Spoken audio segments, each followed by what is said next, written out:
En este primer mes de gobierno de la Iglesia del Papa León XIV, fue elegido el día 8 de mayo y pronto, la semana que viene, se cumplirá un mes. Merece la pena destacar que el Papa ha querido reiteradamente que Cristo esté en el centro de todo. Incluso lo ha dicho de forma bien clara, que él mismo, el propio Papa, quede en un lugar secundario para que todas las miradas se dirijan a Cristo, converjan en Cristo, y para que la imitación de Cristo, el seguimiento de Cristo sea lo más importante para todos nosotros, debido a que sólo así es posible conseguir la unidad en la Iglesia. Esa unidad imprescindible para que el mundo crea, para, por lo tanto, evangelizar. Así fue como lo dijo el Señor.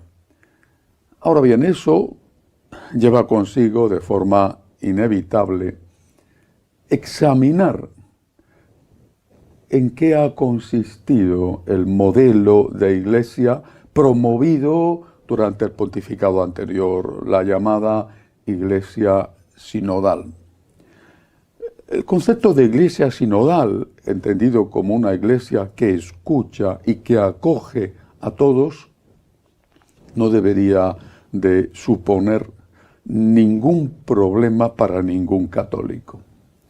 Iglesia que escucha, iglesia donde todos son bienvenidos. Es lo más natural porque es lo que Cristo hizo y lo que Cristo quiso.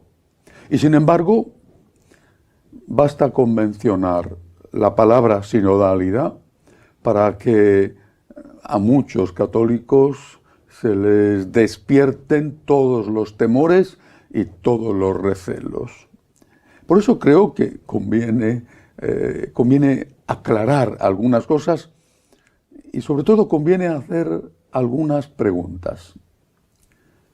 Por ejemplo, iglesia sinodal, iglesia que escucha, pero una cosa es escuchar y otra cosa es tomar decisiones. En el último sínodo no hubo laicos que escuchaban, lo cual está muy bien, sino que hubo laicos que, además de opinar, que está muy bien, tomaban decisiones y tenían derecho a voto. Esto es una característica y va a ser una característica de la Iglesia sinodal. ¿Esto es compatible con el gobierno de la Iglesia reservado a los que han recibido el sacramento del orden, tal y como especifica claramente el Concilio Vaticano II y tal y como enseña nuestro Señor al crear una Iglesia apostólica y transmite fielmente la tradición?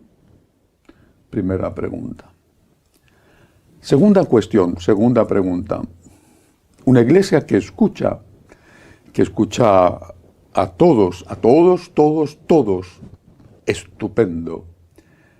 Pero muchos tuvieron la impresión en el sínodo pasado de que esos laicos que estaban participando en el sínodo con derecho no solo a voz, sino también a voto, procedían en su mayoría de un sector de la Iglesia que no estaba identificado con una interpretación del Concilio Vaticano II en continuidad con la palabra de Dios y la tradición, sino que estaban más bien identificados con el llamado espíritu del concilio que promovía la aplicación del Concilio Vaticano II en ruptura con todo lo anterior, usando las palabras empleadas por el Papa Benedicto XVI de una interpretación y aplicación del concilio en continuidad, hermenéutica de la continuidad, o en contradicción, en ruptura, hermenéutica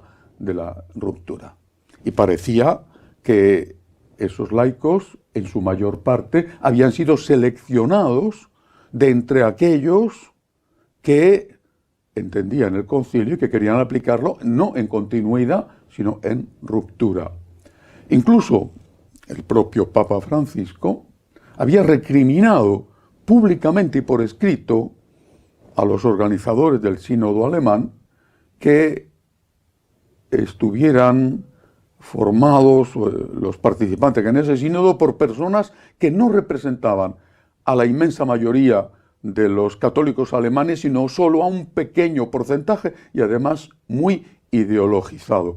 Palabras que han quedado ahí escritas, dirigidas por el Papa Francisco a los que han organizado el sínodo alemán. Y sin embargo, cuando se hace el sínodo del conjunto de la Iglesia, muchos han tenido la impresión de que eso mismo ocurría cuando se ha seleccionado a esos laicos que tenían derecho a voz y también a voto. Por lo menos es una impresión que muchos han tenido. Iglesia sinodal que escucha al pueblo de Dios. Perfecto. Pero sin embargo, son muchos los obispos y los sacerdotes que no permiten, por ejemplo, comulgar en la boca. Y está permitido eso en la Iglesia, pero ellos no lo permiten. Se burlan, desprecian, ridiculizan, ofenden a ese pueblo de Dios que quiere comulgar en la boca o que quiere recibir la comunión de rodillas. Podrán decir que son gestos externos y que lo importante es el alma. Pero esas personas quieren hacerlo así, quieren expresar también con su cuerpo el respeto que ellos sienten que deben darle al Señor. Si se escucha al pueblo de Dios, si en la Iglesia caben todos, ¿no habría que respetar también a esas personas?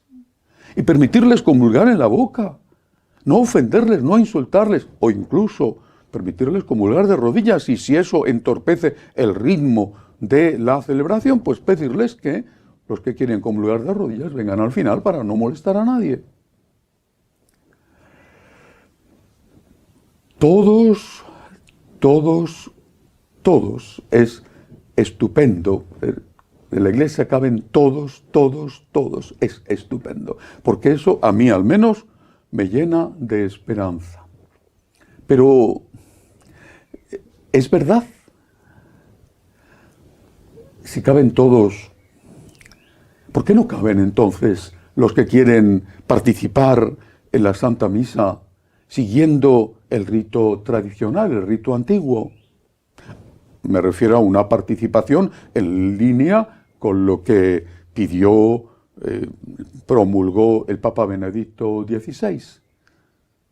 ¿Por qué, en cambio, se toleran, sin que pase nada, tantos abusos litúrgicos cuando se celebra la misa según el rito nuevo? Recientemente, en la Catedral de Paderborn, en Alemania, ha ocurrido un hecho escandaloso y blasfemo en una representación dentro de la catedral. La propia diócesis ha pedido disculpas ante el aluvión de críticas, ha pedido disculpas, ha dicho que ellos no estaban enterados de lo que allí iba a ocurrir, pero es su responsabilidad. Y no ha ocurrido nada, es decir, ha pedido disculpas, pero no han dicho el responsable en la catedral de permitir esto, ese señor va a ser cesado, se ha acabado por negligencia o porque estaba de acuerdo, ese señor no puede seguir en el cargo. No pasa nada. ¿En la Iglesia caben todos? ¿Y por qué entonces los de la misa tradicional tienen tantísimas restricciones y en cambio se tolera tantos abusos litúrgicos cuando se celebra la misa según el rito nuevo? Incluso muchos que no participan en la misa tradicional. Yo no he participado nunca en una misa tradicional, es decir, no tengo experiencia de cómo se celebra. Sin embargo, se sorprenden y se extrañan de las restricciones para con unos y de la indulgencia y permisividad para con otros. ¿De verdad todos? Y todos de la Iglesia sinodal, que es, repito, maravilloso y que me permite a mí, que soy un pecador, formar parte de la Iglesia, ¿no se ha convertido en estos años en un todo? Que no es lo mismo. En la Iglesia caben los criminales, sí, pero ¿cabe el crimen? En la Iglesia caben los corruptos, sí, pero ¿cabe la corrupción? Incluso en la Iglesia caben los pederastas, pero ¿cabe la pederastia? En la Iglesia caben los divorciados vueltos a casar sin haber conseguido la nulidad eclesiástica, pero ¿cabe la comunión en pecado mortal? El todos ¿no se ha transformado en todo? En la Iglesia cabemos todos y es maravilloso, repito, si no yo no me sería posible formar parte de la Iglesia. Pero esto, que es una expresión de la misericordia de Dios, ¿no se ha transformado en tolerancia? La misericordia se tiene para con la persona, mientras que la tolerancia se tiene para con lo que hace la persona. Y son dos cosas completamente distintas. Misericordia para con el pecador, sí, porque lo quiso Cristo, gracias a Dios. Tolerancia para con el pecado debería de ser cero, no debería de existir. Sin embargo, muchos tienen la impresión de que el todos se ha convertido en todo. Incluso de que ya no hay misericordia con el pecador, por un motivo. Porque al pecador se le dice que lo que hace no es pecado y por lo tanto que él no es pecador y que no tiene que pedir perdón de nada. O por lo menos no tiene que pedir perdón de algunas cosas, porque si tira un plástico a la calle, eso sí que es un pecado horroroso. Y esta acogida a los pecadores, a mí el primero, a todos, esta acogida ¿no debería de ir unida a una petición de conversión, de arrepentimiento? Se nos está pidiendo a estos todos que somos acogidos que tengamos una actitud de conversión. San Agustín decía, si no puedes evitar pecar, al menos odia el pecado que has cometido. Pero si te dicen que eso no es pecado, ¿cómo vas a odiar el pecado?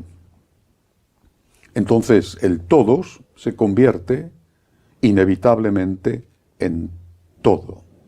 Iglesia misericordiosa, sí. Iglesia tolerante, no. Iglesia que escucha, sí. Iglesia que selecciona a quien escucha y que no escucha a todos, sino solamente a aquellos que quieren otro modelo de iglesia distinta a la que enseñó Jesucristo, la tradición y el Concilio Vaticano II, no.